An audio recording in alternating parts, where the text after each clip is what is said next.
Olá, tudo bom, Solange? Tudo bom, Bia? Bom, pessoal, a gente vai se apresentar. Eu sou a Bia, do blog Biabética, tenho diabetes tipo 1 há 20 anos. E eu sou Solange Travassos, sou médica e também tenho diabetes tipo 1, só que há bem mais tempo que a Bia, né? Já tô, assim, com 34 anos de diabetes. Pois é. Bom, Solange, eu pensei da gente falar hoje um pouquinho sobre hipoglicemias. O que você acha? Olha, eu acho ótimo. A hipoglicemia é uma das coisas que mais atrapalha o tratamento. E por outro lado, é uma situação que o diabético ele tem que aprender a lidar, né? Porque quem tem um bom controle sempre está sujeito à hipoglicemia. Então, assim, as pessoas têm muito medo. E esse medo, Bia, ele vem de muito tempo atrás, né? A gente tem relato de hiperglicemia desde a antiguidade. Mas a hipoglicemia, ela veio quando a gente começou a tratar o diabetes com insulina. Você imagina na década de 20, Bia, você começar a usar insulina sem ter um exame de glicemia, sem ter um exame em tempo real, assim, para poder avaliar o resultado, e as pessoas sem ter noção, né, de como fazer o ajuste dessa dose. Então, assim, dos primeiros usuários de insulina, muitos morreram de hipoglicemia. Então, Esse medo, ele veio, assim, através dos anos, e essas histórias sendo contadas. As insulinas inicialmente eram ruins, não conseguiam imitar a fisiologia normal, né?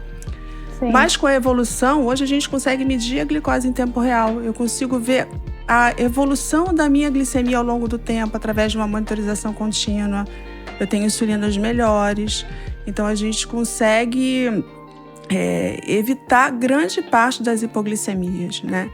E para isso, a gente precisa falar sobre hipoglicemia para pessoas. Às vezes a pessoa está acordando todo dia com uma glicemia baixa e não se toca, não toma providência, não fala com o médico, não pensa em reduzir a dose, até que um dia faz uma hipograve. E o mesmo acontece no exercício, acontece na escola, né? Você tem que observar os padrões. Agora, Bia, você lembra uma hipoglicemia que te marcou? Lembro várias. Tenho várias aqui. Então, Posso falar alguma pra você? Eu vou contar. Então conta que eu vou contar umas minhas também. Eu tenho uma que aconteceu na casa de uma amiga minha, que eu tava na casa dela brincando com ela. Não brincando, a gente tava batendo papo já, a gente já tinha acho que uns 15, 16 anos, enfim. A gente tava batendo papo, assistindo série. Eu lembro de falar assim: Helena, eu acho que eu tô com hipo, pega açúcar pra mim. Aí ela levantou, tá bom, vou lá pegar. Ela levantou, só que eu não me lembro mais. Ela me conta que quando ela voltou, eu tava caída no chão, assim, com o olho aberto, assim. Me dá açúcar na minha boca. Caída no chão com os braços abertos, assim. Tipo, me dá aqui açúcar. E ela ficou desesperada. A gente tem que educar as pessoas, Bia, né? Que convivem com a gente pra que isso não chegue a esse ponto, né? Agora, você deve ter melhorado rápido, né? Você não, comeu foi rápido, açúcar. porque eu fiquei consciente, na verdade. Eu não me lembro de como que eu caí no chão, mas ela disse que eu fui me arrastando pro chão, assim, pra poder chegar até ela, né? Tipo, pra ir atrás dela. Só que eu caí e fiquei, e tipo, falei, vou esperar ela aqui, né? Mas depois eu fui me lembrando aos pouquinhos, mas na hora a gente não lembra de nada. Né? Tipo, isso depois, você assim, tinha. Isso já tem bastante tempo, né? Já tem mais de 15 anos isso. Mais de 15 anos? Por aí. Se você não fosse diabética, o teu próprio corpo, ele ia detectar que a glicemia caiu, né? E ele automaticamente ia desligar a produção de insulina, suspender completamente e secretar glucagon, adrenalina, cortisol. E a sua glicemia ia subir sozinha, né? Essa é a grande diferença de quem tem diabetes e quem não tem. A gente toma insulina, então ela vai agir independente do que você faça. E a gente tem que estar preparado para lidar com isso, né? Mas é muito importante que, às vezes, uma hipoglicemia mais grave, ela faz com que você tenha medo de hipoglicemia pro resto da vida ou por muito tempo. Né? Então, a gente tem que estar... assim, se você estivesse sozinha, isso seria um problema. Hoje em dia, você usa uma bomba com sensor que ela desliga antes de você chegar nesse ponto, né? Então, assim... Eu gosto, Bia, de lidar com hipoglicemia com leveza, sabe? Eu tenho umas hipoglicemia, ela é uma realidade, ela vai acontecer de vez em quando. Então, quanto mais preparado você tiver, você diminui o risco de complicar. Imagina se você não fala pra sua amiguinha o que estava acontecendo. Imagina se você fica com vergonha, que ela não sabe que você é diabética. Imagina. Pois é. Eu tenho umas hipoglicemias muito engraçadas, assim. E algumas passei susto também por não saber exatamente como lidar. Por isso que é tão importante a gente falar disso. Eu tive uma hipoglicemia logo que eu comecei a fazer tratamento intensivo, que eu ia sair com um namorado, a gente ia fotografar o cometa Halley. Isso tem muitos anos. Ia pra Pedra Bonita, lá em cima, fotografar o cometa Halley. Eu estava na faculdade, começando a faculdade. E aí eu estava nessa época começando a fazer controle intensivo, de tomar insulina mais vezes ao dia, mas a gente ainda não tinha aparelhos de medir glicose. Eu media no dedo e comparava a cor da tira na caixinha de fita. Sim. E aí, esse meu namorado chegou em casa, eu tomei insulina para jantar, mas a gente estava atrasado, então eu não terminei de jantar. Então eu tomei insulina, eu estava muito no início. Eu não sabia ainda, eu não tinha sido tão orientada quanto a hipoglicemia. Eu acho que tinha pouquíssimos dias que eu estava usando insulina regular, talvez nem uma semana. E aí a gente foi para Pedra Bonita, um lugar lotado, as pessoas parando em fila dupla, né? A Pedra Bonita é onde o pessoal salta de asa delta aqui no Rio. E nessa época, era assim, você subia a pé, então fez um exercício grande para subir uma parte do trajeto. E chegou lá em cima, eu comecei a sentir hipoglicemia. E assim, eu até tinha alguma coisinha para comer, mas não foi suficiente, porque eu comi metade do meu jantar, né? Sim. E aí, as pessoas pararam no carro em fila dupla, não tinha como descer dali. Olha que sufoco, né? E aí, de repente, uma pessoa caiu da rampa, teve uma fratura exposta. Aí as pessoas começaram a tirar os carros pra gente poder descer. Aí eu desci, fui num posto de gasolina, comprei uma Coca-Cola e melhorei. Então, daí eu aprendi que eu não saio sem várias coisas para comer, né? Então, assim, porque se eu tivesse um pouquinho mais, eu não tinha passado esse sufoco. Então, acho que você não pode dar esse mole, Sim, né? Exatamente. Outra vez, eu fiquei presa num elevador. Eu estava no Hospital da Lagoa, já médica. Era hora de almoço, fiz a glicemia na sala onde eu guardava minhas coisas, em cima, acho que era o 8º andar, e fui descer para comer. O elevador parou. E quando eu medi a glicemia lá em cima, estava 70. Mas eu falei, vou descer pro refeitório, já vou comer, ok. O elevador parou. Então, assim, não pego mais elevador sem açúcar. Então, eu acho assim, você vai aprendendo a estar preparado, né? Tem alguma outra Bia engraçada que você lembre? Olha, eu tenho uma que é justamente por conta de eu não levar nenhuma correção comigo. Eu tava na praia com a minha mãe e eu pensei, vou pra praia, na praia eu vou e compro na hora, né? E aí isso não funciona. Não saiam não nunca. Funciona. Pelo amor de Deus. Isso não funciona. Eu falei, vou comer na praia lá, tá bom. Não funciona. Minha mãe saiu pra caminhar e eu fiquei sozinha na areia. E aí eu comecei a ver tudo rodando. Eu falei, estou com hipo, vou ali no bar. Quantos anos você tinha? Nessa acho que eu tinha 17, por aí. Foi antes de conhecer o Vitor, o meu namorado. É a fase que vocês acham, que nós achamos, que eu também já tive essa idade, que a gente sempre sabe tudo, que estamos sempre certos, que vai dar tempo. Eu sou de ferro, nada me abala, tipo isso. E aí eu falei, vou ali rapidinho como é que é o nome? Lá no bar buscar uma Coca-Cola. Apagou a minha mente. A próxima coisa que eu me lembro é eu sentada no bar com uma Coca-Cola na mão, conversando com o cara do bar. Aí eu olhei e falei, como que eu vim parar aqui? Ele, olha, você chegou aqui e falou... Né? Olha que perigo. Aí eu tava de biquíni ainda, enfim, né? Ele falou, olha só, você chegou aqui falando assim, me dá uma coca agora, porque eu tô passando mal.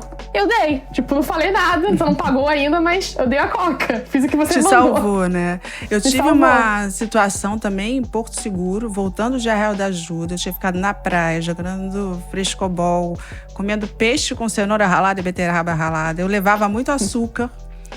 E aí o meu açúcar começou a acabar e eu resolvi voltar pro hotel. Sim. E no meio do hotel eu senti que a glicose estava baixando, né? E eu tinha uma nota de R$50. Isso era 1992, 1991. Então, assim, R$50 era muito dinheiro. Então, eu entrava numa birosquinha, assim, com a nota de R$50 na mão e falei, me dá uma Coca-Cola?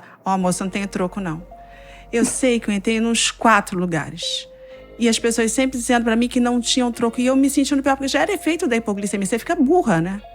Você com hipo, você fica retardada. Então, eu não me tocava que eu tinha que pedir antes para depois pagar. Eu mostrava que eu não tinha troco. Olha só. Até que eu fui ficando angustiada. E entrei num lugar, parecia que eu estava dentro de um videogame, assim, batendo de porta em porta. E aí, até que eu sentei num lugar e pedi um suco de laranja. Aí depois eu paguei. O cara reclamou do troco, mas aí eu já tinha passado. Então, assim, gente, tem que se prevenir. Acontece com todo mundo. Eu tenho alguns pacientes, eu pergunto muito na consulta, entrou na consulta, o que você tem aí para tratar uma hipo? Muitos têm. Tem gente que leva até Coca-Cola quente na bolsa, né? Você deve ter algum amigo que faz isso, né? Coca-Cola quente. Eu tenho feito isso. Mas assim, tem uns que falam, não, mas eu tenho dinheiro. Se você parar no meio da linha amarela, no meio da linha vermelha. Eu tive um paciente que teve uma época que desabou um pedaço da linha vermelha, ele tava lá. Mas ele tinha, assim, um kit no porta-luva. Ele tinha muita comida no porta-luva. Ele ficou mais 5 horas parado ali. E porque quem tá com controle bom, fica mais sujeito a ter hipo, né? Mas não é pra ter medo. Não é pra ter medo. A hipo pode acontecer, mas você tem como tratar. Mas se você tiver as coisas ali com você, você tem como tratar sem passar mal demais. A hipo, ela é aceitável até 2 hipoglicemias, mais ou menos, por semana. Até 4% dos teus resultados podem ser hipoglicemia. A gente não quer que baixe muito, assim. Abaixo de 54 realmente não é para ter. Mas 60 e pouco, um diabético bem controlado vai ter de vez em quando. E ele tem que estar preparado, treinado, atento, saber quais são as situações que favorecem a hipoglicemia. Se ele está acordando todo dia com 70, vai esperar o quê? Reduz um pouco a dose de insulina, conversa com o médico. Se toda vez que ele faz exercício da hipo, antes do exercício, diminua a insulina, faça um lanche mais reforçado, tenha sempre alguma coisa com você. Eu tenho alguns pacientes muito ativos que saem sozinhos para correr, para pedalar, longas distâncias, mais de 100 quilômetros. Mas eles levam uma mochilinha cheia de coisa, né? A gente não pode sair sem bolsa. E eu tenho uma hipoglicemia que o pessoal da minha faculdade, sempre que se encontra, lembra, né? Eu joguei vôlei, eu fui federada em vôlei. Então, nos Jogos Universitários de Medicina, a gente tinha tido um show na véspera, eu acho que era Asas de Águia, acho que foi em Volta Redonda isso. Aí, no dia seguinte de manhã, a gente jogou vôlei, ganhamos, fomos medalhas de ouro no vôlei. Aí, depois a gente jogou futebol, fomos prata no futebol, fui goleira do futebol. Depois eu fui goleira do handball, a gente perdeu feio. E aí, a gente inventou de jogar basquete, ninguém nunca tinha jogado basquete. E era leitura visual, NPH irregular. Todas essas minhas hipoglicemias, assim, mais difíceis foram com NPH irregular. Eu não tenho nenhuma hipoglicemia grave depois de Lantus, Tresíbato, Gel, Bomba, nunca mais. E grave também, não propriamente, porque eu nunca cheguei a pagar, né? Mas eu passei alguns sufocos. Mas nessa hipoglicemia, quando foi começar o jogo de basquete, eu medi a glicemia e ela estava nessa leitura de fitinha visual entre 80 e 120. Aí eu comi um chocolate Prestígio e fui jogar. Ninguém sabia jogar. Era Unirio contra o FRJ, um time feminino. No meio do jogo, Bia, eu peguei a bola, botei a bola embaixo do braço, assim, botei a mão pra frente e saí igual futebol americano, atravessando a quadra, igual maluca, aos berros, assim, sai! A capitã do time da UFRJ se jogou no chão, começou a rir, ninguém estava entendendo nada e eu não percebi que era hipoglicemia. Não percebi. E as minhas amigas, eu era muito brincalhona, acharam que eu estava brincando realmente, né? Sim. Aí, em seguida, e assim, como eu jogava vôlei, eu tinha intimidade com bola. Ninguém jogava nada. Eu era que jogava melhorzinho ali. E aí eu peguei um rebote, ao invés de atravessar a quadra e tentar fazer uma cesta, né, a favor do meu time contra, eu fiz uma cesta contra. Eu peguei o rebote e imediatamente peguei a bola e pá, fiz cesta. Aí todo mundo brigou comigo e eu percebi realmente que eu tava com hipoglicemia, né? Aí eu saí, comi açúcar e voltei. Então assim, graças a Deus, eu não deu alguma coisa pior, poderia ter dado, porque a gente tinha insulinas ruins e a minha hemoglobina glicada naquela época, Bia, era 5,8, 6 e pouquinho. Eu tinha um controle muito bom, mas era um controle muito bom, mas eu tinha hipoglicemia com muita frequência. É impossível, né? Um NPH irregular. Né, ter esse controle? A não ser que você tenha uma vida completamente igual todos os dias, né? Você consegue até NPH irregular, ter uma hemoglobina muito baixa, mas você tem que ser uma pessoa muito sistemática, com uma rotina muito rígida, comer tudo igual, nos mesmos horários, e eu definitivamente não sou essa pessoa, né? Pois A bomba me ajuda demais porque os meus horários são muito irregulares, né? Fala outra tua, Bia. O que você lembra? Eu também sou que nem você em relação a não ter uma rotina de alimentação, enfim, né? Então, pra mim, assim, quando eu tenho hipo, eu acho que é até bom falar também, a gente falar sobre a questão da compulsão, que o medo da hipoglicemia causa muita compulsão depois, na hora. E eu tava passando muito por isso. Só que não é só o medo da hipoglicemia, não. Dá uma fome absurda. Não é medo, absurda. Não. É porque realmente o teu corpo, o que está sendo dito pro teu cérebro é coma.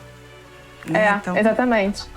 E uma estratégia que eu fiz para tentar diminuir isso, porque eu tava tendo muita compulsão quando eu comia açúcar. Eu não conseguia parar de comer açúcar. Inclusive, essa aí que eu vou contar agora é uma delas. Que foi no dia que eu comecei a colocar o sensor pela primeira vez. E eu não sei porquê. Eu apliquei insulina pra tomar o café da manhã. E eu lembro que a educadora, quando veio pra colocar o sensor, falou: olha, você tem que esperar 2 horas pra você poder medir pra calibrar. E eu esqueci que eu tinha tomado insulina. Eu falei, tá bom, 2 horas, então eu vou voltar a dormir. Voltei a dormir. Acordei com 16 de hipoglicemia. Nossa. Só que eu acordei no ar-condicionado, pingando de suor e confusa. E assim, tem alguma coisa errada. E a bomba pitando pra calibrar. E aí, quando eu medi, tava LO. Eu falei, LO? Tipo, o que é LO? Não tinha entendido. Fui medir de novo. Depois eu vi que eu tinha sujado o colchão inteiro de sangue, porque tava, né, enfim, tremendo. Horrível essa. Eu tava na casa do meu namorado. E aí, tava 16. O meu glicosímetro, na época, marcava 16. Era, enfim, era um que marcava. E aí, eu lembro que eu olhei assim, 16. Eu acho que apitou, tipo, alerta vermelho no meu cérebro. E eu levantei correndo. E tinha uma pessoa passando pelo corredor, eu empurrei a pessoa com toda a força do mundo, tipo, pra, tipo, sai da minha frente. Sentei no sofá, na cozinha com um pote de açúcar e comendo. Açúcar. O meu namorado me encontrou, acho que uns 10 minutos depois, eu tinha comido meio pote de açúcar já. Não conseguia parar de comer açúcar, de tão nervosa que eu fiquei. E aí ele pegou o pote, tipo, calma, tá bem, tô aqui. Foi horrível essa. Essas hipoglicemias leves, assim, do dia a dia, a gente consegue se policiar, né? E comer uma suquinha, um gel de carboidrato, uma fruta. Mas, assim, no meio da madrugada, numa hipo, assim, com muita insulina, né? E ela cai muito rápido. É muito difícil esse autocontrole aí de comer só o que é recomendado, né?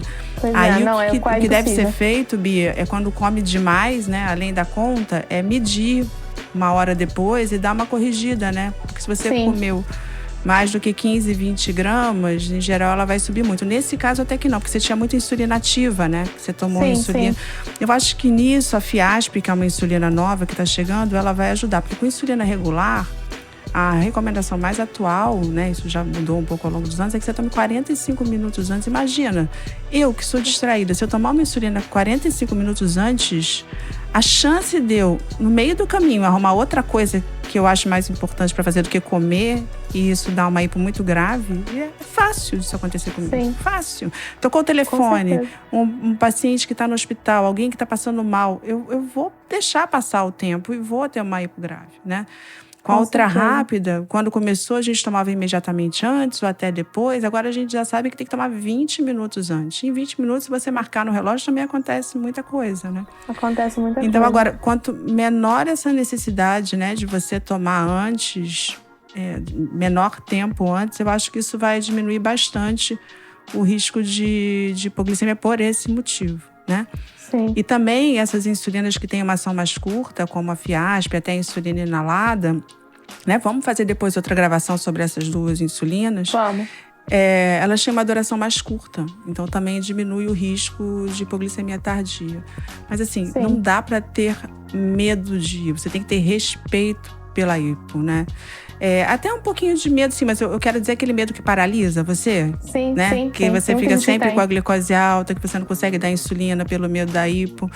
Isso vai te atrapalhar demais. Você tem que rever o tratamento, tentar com o seu médico ir evoluindo nesse tratamento. Se você usa NPH irregular, muda para uma ultra rápida, né? Depois você muda para um análogo de ação lenta. Não funcionou, muda para um análogo de ação lenta mais prolongado ainda. Não funcionou, tenta uma bomba com sensor que vai te ajudar. Porque sabe uma coisa muito importante, Bia? Não sei se você sabe disso. Quando a gente tem hipoglicemia com frequência, o combustível do cérebro, em geral, é a glicose. É o preferencial. Mas se você começa a ter hipoglicemia com frequência, ele aprende a usar outros nutrientes como fonte de energia. Isso faz com que a pessoa passe a ter sintomas de hipoglicemia com níveis muito baixos. Ali quando já tem muito pouco tempo para ela conseguir ter uma reação e tratar a hipo. Então isso vai se tornando uma coisa extremamente perigosa. Agora, se você para de ter essas hipoglicemias por um período, essa tua capacidade de perceber e se defender da hipo, ela é recuperada. Ela volta. Né? Então, assim, sempre tem algo que a gente possa fazer. O que não pode é a pessoa ficar em mau controle crônico, né? Sim. Por medo de hipo e sair de casa desprotegida. Quem tem frequência de hipo, quem não percebe, até mesmo todos os diabéticos, deve ter uma coisa em casa chamada o glucagon. Você quer falar um pouquinho, Bia? Fala um pouquinho sobre o glucagon. O glucagon, ele, enfim, é um líquido que a gente injeta quando tá com uma hipo muito grave, né? Normalmente, quando tá com uma hipo que a pessoa não consegue tratar, uma outra pessoa vai e injeta esse líquido intramuscular. É intramuscular, né? No sufoco você faz até subcutâneo. A agulha é um pouquinho agulha maior. Grande, né? A agulha é um pouquinho maior. Mas eu dependendo da... E você tem glucagon em casa? Eu não tenho glucagon em casa. Porque eu nunca tive uma hipo de desmaiar e de perder a consciência. E como eu tô usando o sensor agora que me avisa, é muito raro eu ter uma hipo abaixo de 50, de 54. Sim. Então, eu já tive durante muitos anos glucagon. Tive durante também. Muitos anos. Eu costumo até para socorrer algum paciente se precisar. Sim. Né? E eu acho muito importante quem é mãe de criança diabética ou se tem alguma dificuldade de perceber hipo, tem que ter. Se vai viajar, se vai viajar para algum lugar que vai fazer mais atividade física, né? Se vai para uma fazenda, se vai para alguma coisa assim mais em contato com a natureza, que possa ter uma atividade bem diferente do seu habitual, ainda mais num lugar com menos recurso. Porque para a hipoglicemia lesionar, né, dar uma complicação grave, levar à morte, não é uma coisa que acontece rápido. A não ser numa pessoa que tenha problema cardíaco, né? No idoso, nas pessoas com diabetes tipo 2, a gente tem que ter muito cuidado com hipo. Mas uma pessoa jovem que não tem nada, é difícil isso acontecer. Então, dá tempo, se você encontrar alguém com uma hipoglicemia um pouco mais grave, dá tempo, em geral, de você aplicar o glucagon. E a pessoa se recupera muito rápido. Assim que ela melhora, você oferece comida, né? Sim. Então, a maioria dos casos só para eu concluir, desculpa. A maioria dos casos, assim, de hipoglicemia resultando em algo mais grave é porque a pessoa não se preparou para lidar com a hipoglicemia, sabe? Você vê que entre os nossos amigos, as pessoas que se cuidam, os meus pacientes, as pessoas, elas se protegem. Elas sabem que precisam estar controladas, mas sabem que hipoglicemia é um risco real e que você tem que estar muito atento para não passar sufoco, né? Se colocar em risco. Sim. A questão do glucagon, né? Ele é bom para aqueles casos de hipoglicemia em que a pessoa não consegue ingerir nada. Então, por isso que ela pode estar acordada, o né? Ela pode estar acordada, mas pode estar tão enjoada que a hipoglicemia às vezes dá náusea. Comida, né? Enfim. Eu fiz um treinamento da DJ, como aplicar, quando aplicar e, enfim. Sim. Alguma coisa disso eu consegui aprender. E Bia, por exemplo, se a pessoa tá doente, tá vomitando, tá com náusea, tomou insulina e não tá conseguindo comer, mesmo sem estar com uma hipo grave, às vezes o glucagon pode ajudar. A gente aplica uma quantidade menor, ele pode evitar uma hipo. Você já sabe que tem muita insulina ativa, não está conseguindo comer, ele pode ser usado. E nos Estados Unidos já tem o glucagon nasal que vai chegar. Vai chegar logo aqui. Sim. Tomara. E gel de glicose, açúcar, aquele sachêzinho de açúcar que tem em restaurante, 3 sachêzinhos daquele devem funcionar. Se não funcionar, uns minutinhos, repete. Agora, se souber que você já tomou insulina há muito... se souber que você tomou insulina há pouco tempo e que tem uma grande quantidade de insulina ainda para agir, né? A insulina rápida, ela vai agir ali, a ultra rápida, os análogos, né, rápidos, vão agir ali por 2, 3 horas, a regular vai agir um pouco mais. Então, se você tiver tomado insulina há pouco tempo e tá com hipo, só 15 gramas não vão ser suficientes, né? Não vai ser suficiente. Aí você vai precisar uma quantidade maior, né? Bia, quem tiver uma história engraçada de hipo, pode mandar pra gente, né? Pode A gente mandar. a gente pode contar, né? A gente compartilha. Espero que a gente tenha esclarecido um pouco, né? Ajudado vocês a tentar levar a hipo com mais leveza. A grande maioria das hipoglicemias, elas são leves. Quem tem hipoglicemia grave, em geral, é porque vinha tendo leve, não se mobilizou para resolver esse problema e um dia acaba tendo uma mais grave. Ou antigamente a gente pensava também, isso é muito importante falar, que quem tinha hipo era só quem estava bem controlado. Mas não é. Pessoas que estão com hemoglobina de 10, de 9, que não medem, não ajustam corretamente a dose de insulina, elas podem errar e ter uma hipo grave também. Né? Aquela montanha-russa. Então, assim, mandem perguntas, né? Contem histórias, a gente pode voltar a falar desse assunto. E a ideia é estar sempre com um papo novo, contribuindo para melhorar a saúde de quem tem diabetes. Com certeza. Ó, para finalizar, eu queria que você desse algumas dicas de como evitar a hipoglicemia. Então é isso. Procurar padrões, né? Eu acho que isso é muito importante. Se você está tendo hipo num determinado horário, quando você acorda, tem que reduzir a insulina basal, não tem jeito. Se você tem hipo sempre no exercício ou depois de alimentar, você tem que ver o que está acontecendo, ajustar o horário que você toma insulina em relação à alimentação, conversar com o seu médico, anotar mesmo, fazer o download do glicosímetro, se você usa bomba, o download da bomba, porque sempre tem jeito. Então você tem que fornecer dados para o seu médico, para a sua nutricionista e juntos encontrar o que está errado, o que está propiciando com que você tenha hipoglicemia numa frequência acima da aceitável. Né? Muito bom. Acho que é isso. Muito obrigada. Foi um prazer. Foi um prazer. Tchau, pessoal. Tchau.